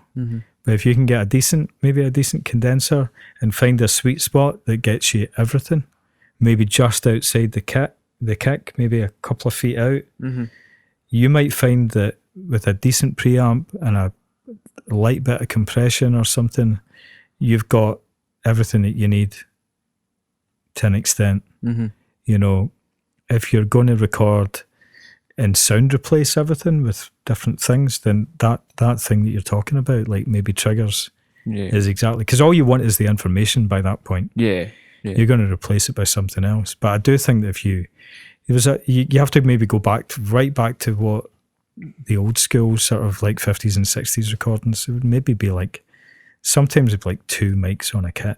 I'm sure there's sometimes it's just one, like in a lot of jazz recordings, it's just like put a mic vaguely in the direction of the drummer. Usually treated with absolute disdain, drummers. So it's like that person over there, that non-musician. So I think you could maybe take that approach and you just go for the start one mic at a time, but try and capture everything with one mic. That might be the best way forward. And even if it's not what you eventually have, you will find that, like when I'm miking up a kit and I know that the room sounds really important, or the tone of the kit in the room, I'll start with the overheads. I won't start with a kick drum or a snare drum, which is kind of a typical thing to do. But I'll say, like, I need to get this one right, and because the core of the sound is maybe going to be based around this microphone or this pair. A pair of Colds overhead ribbon mics. If we can get them right, and then the rest is actually just shading in. The rest of it is just like, okay, well now you can get some definition on a kick, and you can get some definition on a snare, and you can get some left and right positioning on toms. The Glenn Johns technique is great. I don't know if you know of that. It's famous. One on the bass drum, one at the side, and one above. Is that right? One at the right of the floor tom or something? I think it's. Is it 3? The overheads basically are one over the hi-hat. Okay. So you take it from the snare. So one is over the snare and slightly over the hi-hat. Right. And then one is same distance from the snare as the overhead one, but looking across the floor tom to the snare. Right. So it's like an L-shaped thing. Okay. A lot of people think of drums as symmetrical to the kick drum. Like by that I mean I've found myself do that a lot and think in symmetry in the way that you perceive a kick drum as being in the middle. Yeah. But it doesn't have to be like that. Right. You don't have to set your microphones up symmetrical. And most drum kits aren't, because your snare's off to your left if you're a right-handed drummer, and vice versa if you're the other way. So you have to start thinking about your drums in maybe slightly different ways. Sometimes I'll find that my overheads left and right they're equidistant from the snare, but one's slightly lower or higher, depending on what sounds good. So to get a stereo image, you have to get rid of the idea of the, where the front is and where the middle of the drum kit is. The sort of overarching theme I'm getting through kind of all of this is that there's kind of no rules, is there?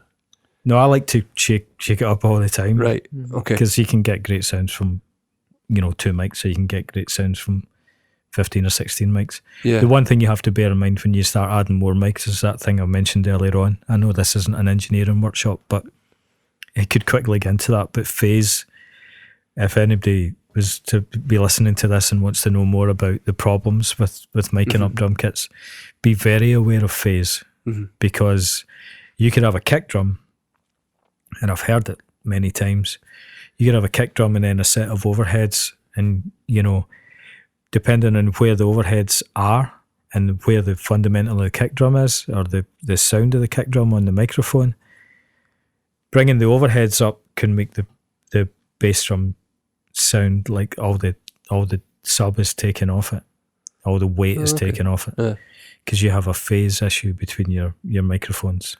Oh, okay. I didn't even consider that. Yeah, that's a massive thing, and it's kind of really hard to exactly put it into how to avoid it. You just have to be able to hear it and spot it.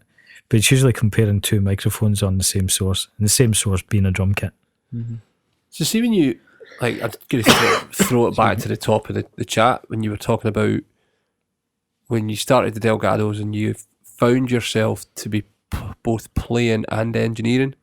Yeah. Did the engineering change how you play the drums? So you start to think about things like, if I really strong arm the hi-hats, then I've got to mix that in a certain way and all that kind of stuff. Yeah. I didn't practice what I preached. Unfortunately, I learned a lot from Tony Dugan, who was our engineer from second album on, and he used to gaff it up my cymbals. Oh, okay, wow, okay. Yeah. That must. Because I was saying I want that John Bonham sound. Yeah. So we'd put microphones in hallways and stuff like that. Yeah, so right. which we'd be doing here. Right. Okay. So I mean, there's amazing things to be a lot of fun to be had by that. Yeah. A natural way of recording. If you want that kind of sense of space, put a microphone further away from the drum kit. Yeah. It's just it doesn't have to be a big room. It can just be a hallway. It can just sound incredible. It's basically delayed, so you can actually work out the speed of sound, this tempo of the song, and work out how far you need to go to get a quarter beat delay on your song. Wow. So you can have a lot of fun just with that. And okay, we want a half beat delay. You're going to have to put the microphone in the car park. Yeah. So, So Tony was I wasn't I had to learn the hard way. I'm a heavy hitter, right? But I was really quite heavy with the cymbals as well. Yeah. And he said, see that drum sound that you love, that big sort of crunchy, almost like distorted snare. He said, as soon as you tap the cymbal with the compression up that loud, you're taking everybody's heads off. You're going to have to learn to stop hitting the cymbals so loud, or you want to be an absolute beast on the bass drum and the snare, and you want to be as light a touch on your cymbals, and that's how you get a good drum sound. In a room, if you want that classic big John Bonham sound, you want your kick, snare, and toms to be prominent. You don't really need the cymbals because they cut through. I think it would surprise people how lightly Bonham actually played. Yeah, he wasn't as hard a hitter, I think, as people expected him to be. You can watch it, you can see it. Some of the live footage, he's just not hitting the drums anywhere near as hard as people do now. Yeah. And I think that thing about cymbals still translates. The amount of cymbals we get back broken because people don't realise they don't need to hit them as hard as they hit the drums. I know. Yeah, that took me a long time to realise that was the case. The solution I found was that when someone gave me a pair of bundle sticks to use, hot rods. Yeah. Is that what yeah. So initially it was It was the stick ones, the wooden ones. Bamboo. Sorry, Yeah. the bamboo ones, and I think Tony was delighted because I still put my arm through the snare. Right. So the snare was just as loud, but because when I hit the cymbals, it would splay. Yeah. And I wasn't putting my arm through them. I was kind of flicking them. Aye. But I was putting my arm through the snare, so the snare was still loud. It just didn't have the quite as much of a transient as it was. But for the cymbals, it really made a difference. And a lot of the recording of like the third album was me on plastic. Because we went to plastic ones because the wooden ones would literally last 3 takes. Wow. Because it would just go. It would just be shredded. Because I had terrible technique, so I was like a really stupid hitter. So we found that if I got some plastic ones and gaffer taped them up when they burst, then I could keep them for a session. And I still use plastic hot rods. I think it's an amazing thing for somebody who's really heavy handed like me. It stops the cymbals from being super loud. It makes the transients on the toms and the snare sound like you've hit them so hard that the compressor's like absolutely been crushed. Right. It's not. It's actually just the sound of the splaying of the stick on the skin, which kind of I suppose the best way you could liken it to is like it's not quite a sharp attack and sharp sound. It's actually quite a longer sound because the stick goes through. It doesn't just bounce off. It just spreads and splats a wee bit. So you've got a longer transient and less of a peak. Right. So it naturally sounds a wee bit like tape compression, or it sounds a wee bit like, or like you've just overly compressed or slightly compressed, depending on how hard you hit. So I think when we found that out, it was a needs must sort of thing. Yeah, sure. But it became part of the sound of that record. Did you do it live as well? No. Right, so normal sticks for live. Normal sticks for live. I did it for some acoustic shows that we did. And I think that's maybe how I first found out about them. Oh, okay. Yeah. Fascinating. Who, if you could have recorded MD, drummer, live or dead? Drummer. Aye.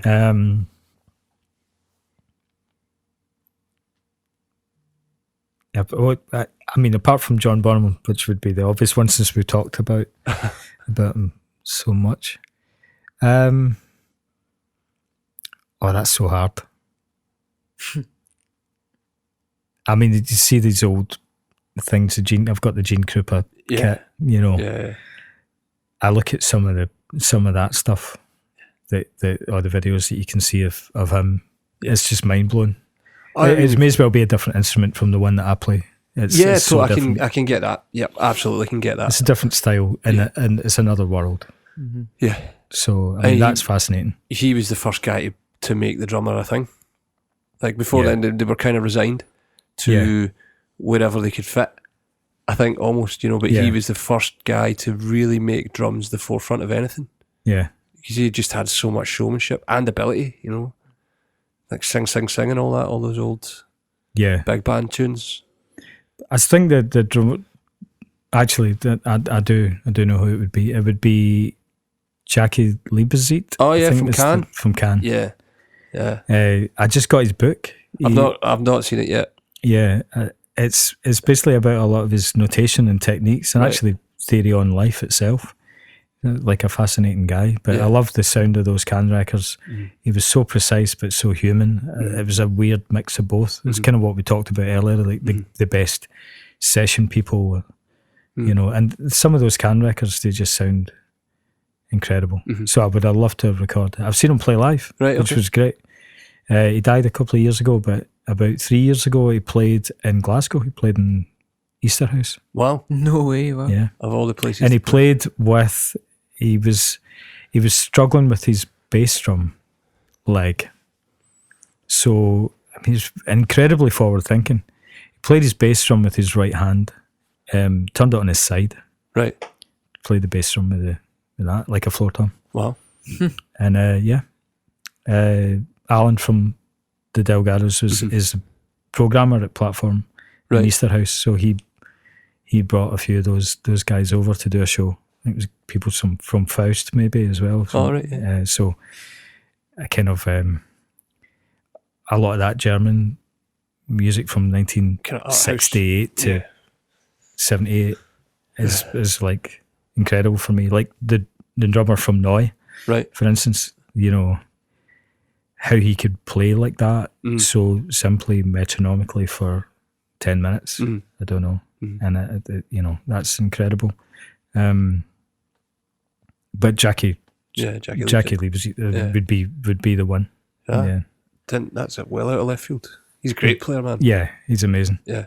Vitamin C is as an example of a song is just mind blowing. Yeah, the dynamics in it. Yeah, still retained in the recording as well. I think I love the sound of the record. I love the sound of the bass drum. It doesn't sound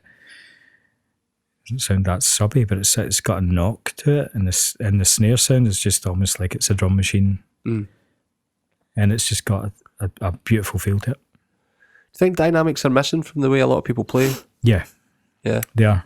Right. They're missing from everything. They're missing from recordings. Yeah, you know, I'm sitting struggling here today with an album that I recorded. Not struggling, but I've always got that thing in my mind that am I killing this by I'm mastering it, so I'm compressing it. I'm making it loud for today's marketplace. You know, if that can be an excuse. But people want things louder, and they want it louder. Yeah. To make something louder, you've got to push it into the ceiling to the point that the quiet stuff then becomes quite loud as well. Yeah. It becomes a bit fatiguing to listen to, and you don't get the sense of swell and the sense of dynamic hit. But people don't want their records to sound quieter than other records. Most records are mastered with a peak at what's called 0 dB, which is, it sounds crazy, but 0 dB is the maximum you can get to on a recording, on a digital recording. Most records, even if they're reasonably quiet, will roughly reach that peak because they've been mastered to reach that peak. But what you can do is squash it and squash it and squash it, push it up to the point that it all just, the dynamics are gone. Yeah. So that difference between the quietest passage of the record to the loudest one is just it's just not there. You don't get that sense of, oh, this is really hitting you in the face when it does. Yeah. We had lots of complaints. Mogwai are a classic example of a band with dynamics. Yeah. When I did their first album, there was some moments in it which were almost like inaudible, and then they would just, in a second, they would switch to the loudest thing, and it was not the sort of album you could play at a dinner party, because it's just, it would terrify people if you know, it just would just jump so much. And part of the appeal of that record is that dynamic range. We didn't squash the life out of it in the mastering, but it has subsequently been remastered, and I think it's like there's a school of thought that, you know, a lot of these records, like classical recordings, don't have huge dynamic range because orchestras are like that, and they're captured like that. It's because the music's written like that. Yeah, it's the way they play it. Yeah, so I think there's a loss in dynamic range in modern recordings. Yeah, it's the way it is. Yeah, totally. It is what it is. It's fascinating that talking about grunge earlier. That was one of the things that Smashing Pumpkins are probably my favourite band.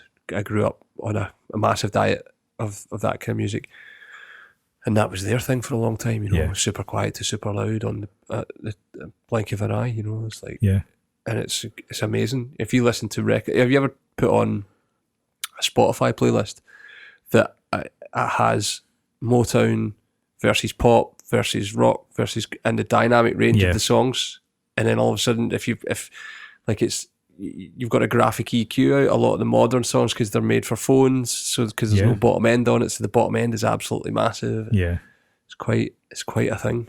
There's a lot of people distort the bottom end of recordings nowadays so that you get upper harmonics on the bass. Like you get a bass note that's played at a fundamental that actually just won't be played on a phone. Mm-hmm. What happens if you distort it, or if you distort a bass drum, anything that's really in those frequencies, you generate upper octaves of it by distortion. It's like second and third harmonic distortion. Right. It's a technique that a lot of people are now using to allow phones to hear bass lines and bass drums and things like that you wouldn't normally hear.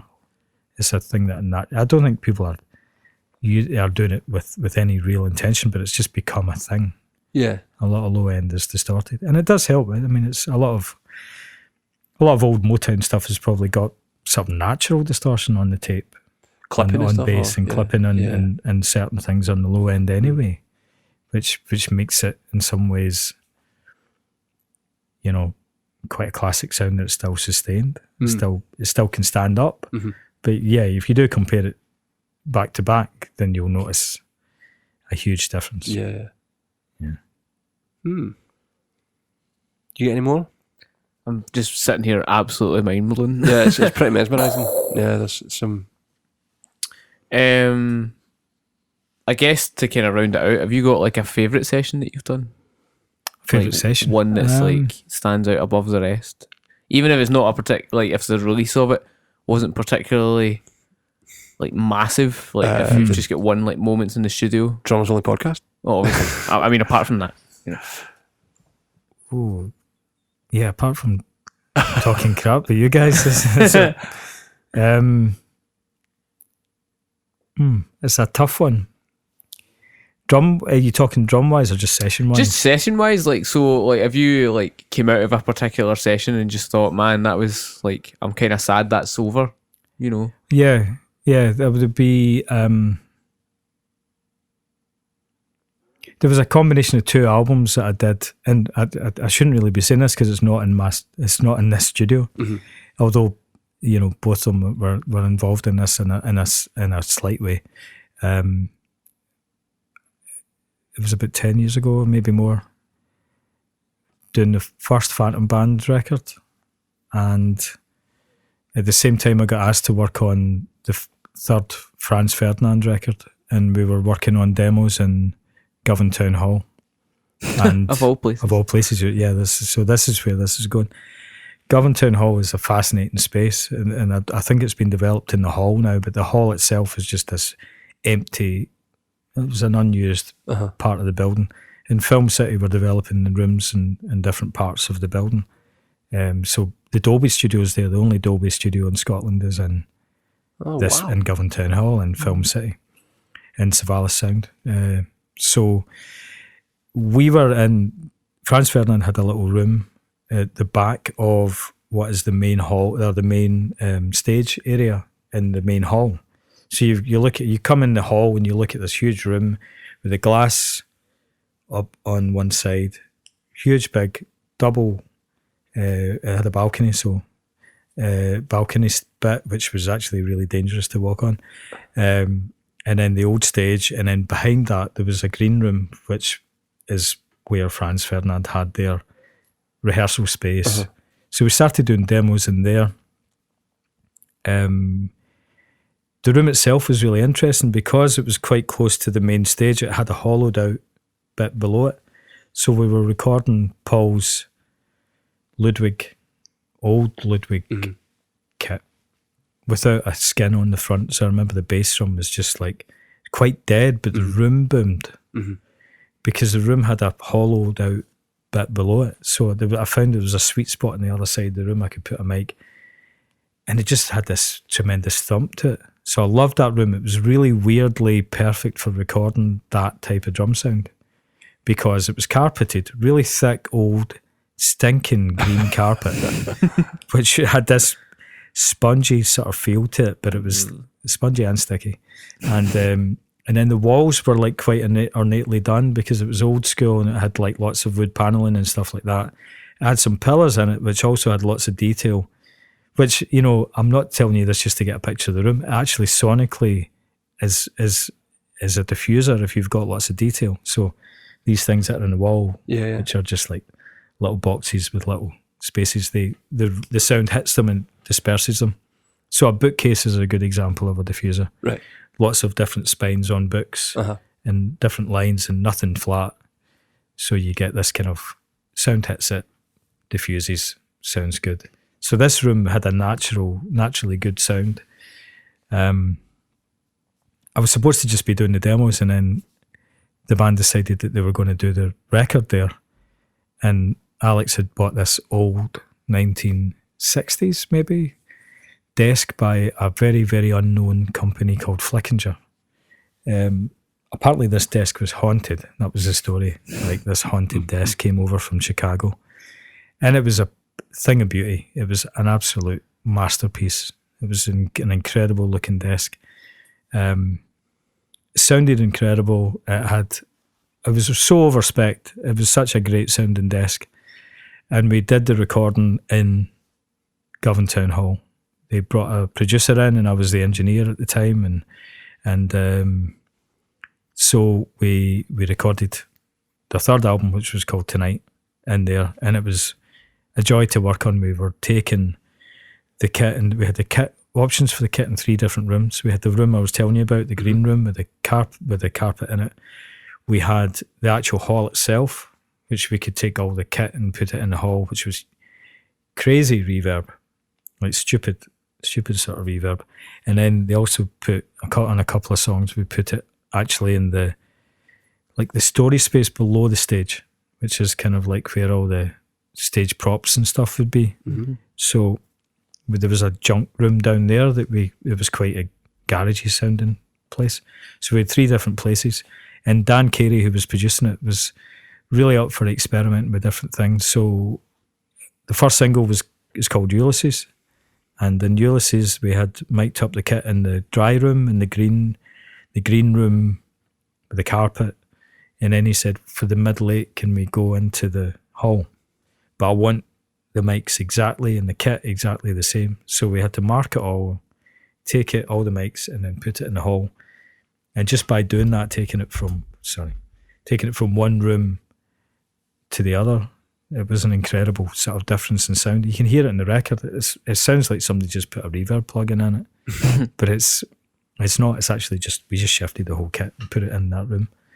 So we were using these spaces, which is a fantastic thing to do as an engineer, and certainly as a drummer, you get to hear different tones and different things. So how a kit sounds in a different room.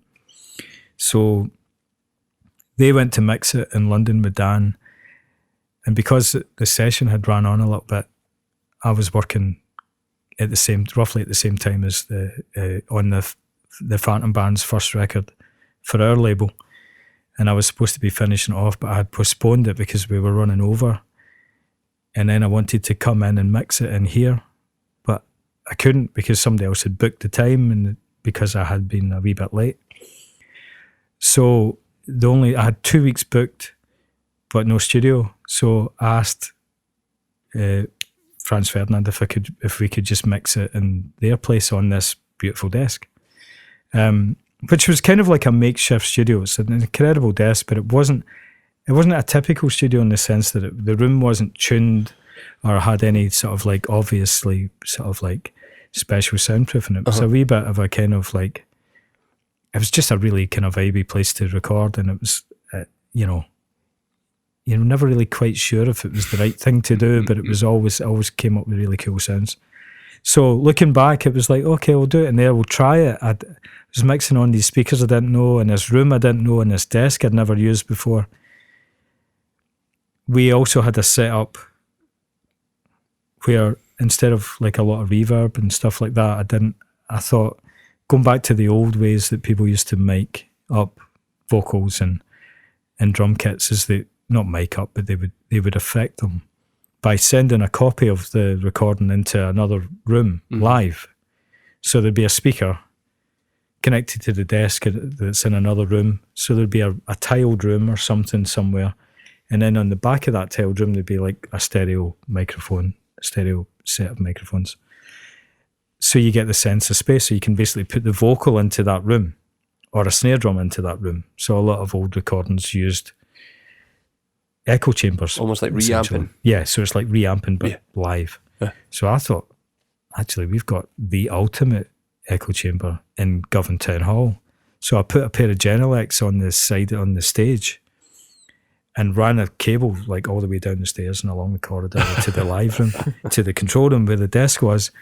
And I thought, oh, this probably won't work, it's crazy. But then I put 2 Neumann mics, beautiful Neumann mics, one and far away from the other, left and right, at the other side of the hall. So like 30 metres up the hall. Mm-hmm. So it's a big hall. It's probably got a reverb time of like a week. Like, oh yeah, it's crazy. So like, okay, this is extreme, but that's a lot of fun. So I tried it, and it was the most incredible and opulent and over the top thing I've ever done in a recording session.